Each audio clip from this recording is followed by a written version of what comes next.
Oh, Pagaspas. Pinayagan ka ba ni Luis maglakad? Umakas lang ako. Pero Almiro, meron tayong dapat pag-usapan. Importante. Padala tayo ng hukbo sa Halconia. Pasuko natin ang Ravenang nakasagupa ko. Para ipakita sa kanila na hindi tayo dapat minamaliit. Na hindi lang tayo dapat basta-basta sinusugod dito sa Avila. Pagaspas, pag-isipan mo muna ang gusto mong mangyari. Teka. Almiro, hindi na yan pinag-iisipan pa. Sinaktan ako ng isang Ravenna. Binaril ako.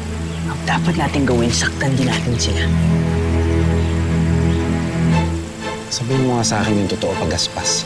Gusto mo ba itong gawin dahil gusto mong magpakita ng lakas sa mga Ravenna? O gusto mong gamitin ang mga mulawin?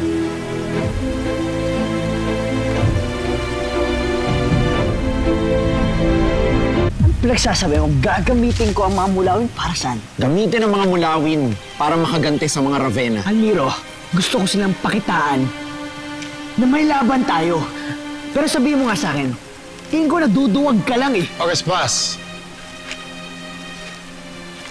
Hindi ka duwagan ng pag-isip muna bago kumilos. Pasensya ka na, Panabon. Narinig mo ang pag-aaway namin ni Pagaspas. Panabon, gusto kong turuan ng leksyon ng mga Ravenna. 2 beses na kami nakasagupan ng Ravenna mula na maging hari itong si Almiro ng Avila.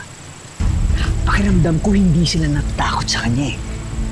Walang kinalaman ang pagnanais gumante sa gusto mong gawin. Almiro, bilang hari ng Avila, narinig mo na ang panig ni Pagaspas. Ano sa tingin mo dapat mong gawin? Sige, tama si Pagaspas. Magpapakita tayo ng lakas sa mga Ravenna. Papanagutin natin kung may gawa nito sa kanya. Pero, hindi para maghigante.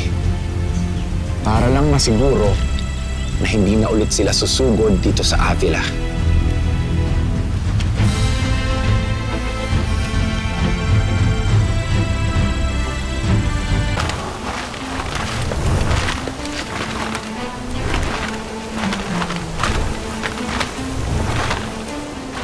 Hindi ko lang maintindihan kung bakit kailangan pa nating isama si Patty sa misyong ito. Hindi ba halata? Mararamdam agad ang mga Ravenna ang paglapag natin, mame. Excuse me! Nandito ako para panagutin ang nanakit kay Patty, my loves! Matapang lang naman ang Ravenang yun dahil may baril siya. Pero tingnan natin ang tapang niya kapag mano-manong laban. Hindi talaga patas lumaban ng mga Ravenna, Pagaspas. Kailangan natin mag-ingat.